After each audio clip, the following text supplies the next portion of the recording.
Moïse Katumbi, bon, il a été gouverneur de la province du Katanga. À l'époque, elle n'était pas encore divisée en 4 morceaux, mais qu'est-ce qu'il en a fait? Je parlais d'ailleurs récemment de l'aéroport international qui est en train d'être construit, qui est déjà d'ailleurs terminé à Kolwezi.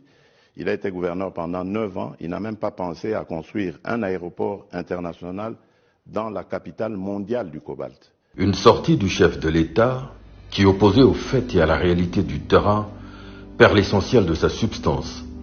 Tout le contredit en effet, et nous le démontrons ici. Le président affirme que ce n'est que maintenant que les avions privés et jets d'affaires pourraient partir du monde entier pour se poser sur la piste de l'aéroport de Kolwezi, et qu'avant, il n'y avait que des cercueils volants qui s'y rendaient. Rapide rappel historique. Depuis sa construction en 1968, c'est en 2011, le vendredi 22 avril, que le gouverneur Moïse Katumbi lance les travaux de renforcement et d'extension de la piste de l'aéroport de Kolwezi avec l'aide de l'entreprise KCC. Elle passera alors de 1248 à 2500 mètres, avec 2 cm de couche de roulement et 6 cm de couche de base. Donc je suis content que Kolwezi ait maintenant un aéroport beaucoup plus grand pour la sécurité. Depuis 2008, donc il y a 3 ans, qu'on avait un projet d'élargir et rallonger la piste, et aujourd'hui c'est une réalité.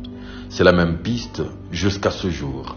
Celle sur laquelle lui-même, le chef de l'État, atterrit avec ses gros avions modernes, qui ne sont en rien de cercueils volants, comme le démontrent ces images. C'est sur cette même piste que le jet de Moïse Katumbi se pose lorsqu'il revient d'exil. Son avion est loin d'être un cercueil volant.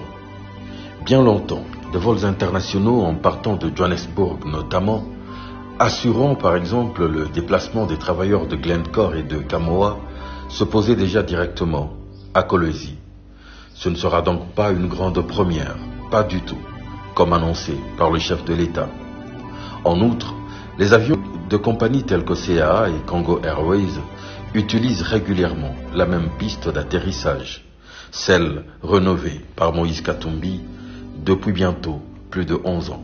En effet, l'homme que le président accuse de n'avoir rien fait au Grand Katanga est celui qui a aidé au désenclavement de Kolwezi, la capitale mondiale du cobalt, par voie routière et par voie aérienne, comme ici démontré. Le cobalt et autres minerais s'exportent par cette route Kolwezi-Kasumbalesa, entièrement réhabilitée par le gouverneur Katumbi, avec la construction, entre autres, de l'imposant pont Lualaba. Dans son état d'avant, aucune tonne n'aurait pu être exportée, vu l'état impraticable de la route. C'est ce bijou laissé par celui qui n'aurait rien fait qui permet aux exportations minières de se poursuivre et de nourrir la République. Nous rappelons par ailleurs que le cœur d'un aéroport est d'abord sa piste, celle que le gouverneur Katumbi avait réhabilitée depuis. À quoi servirait le plus bel aérogare planté aux côtés d'un champ de patates, incapable d'accueillir le moindre avion? À propos d'aéroport justement, les faits rappellent que c'est encore le gouverneur Katumbi qui a sauvé la vie de la piste de l'aéroport de la Luano qui ressemblait à une dangereuse peau de crocodile, mettant constamment en péril la vie de passagers. C'est un tombeau vers notre piste.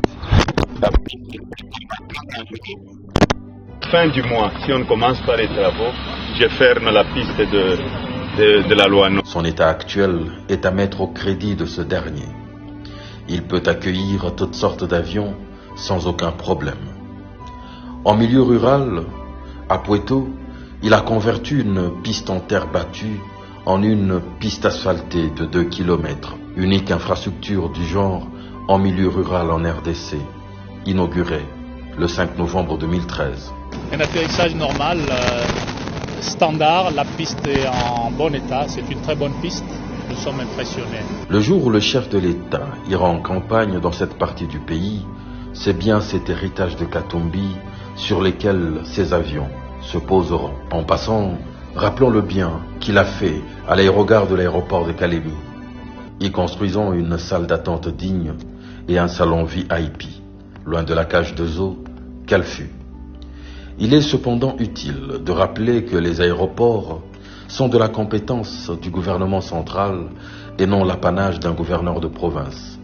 Ce que le gouverneur Katumbi fit donc est exceptionnel. Jusque ce jour, la RVA et le gouvernement central continuent à se gaver gloutonnement des taxes générées par ces aéroports, à travers le GEPAS notamment.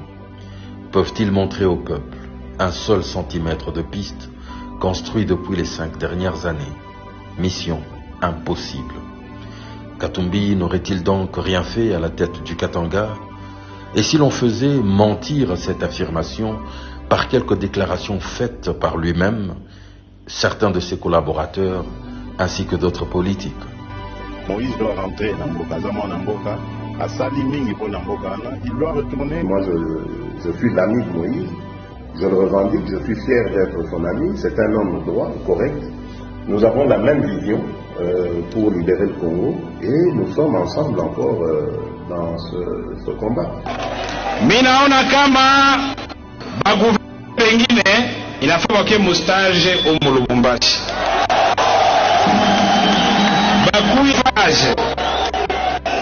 Na ba ministre ba Kinshasa baki bafanye stage hapa Lubumbashi. Vous voulez que je dise?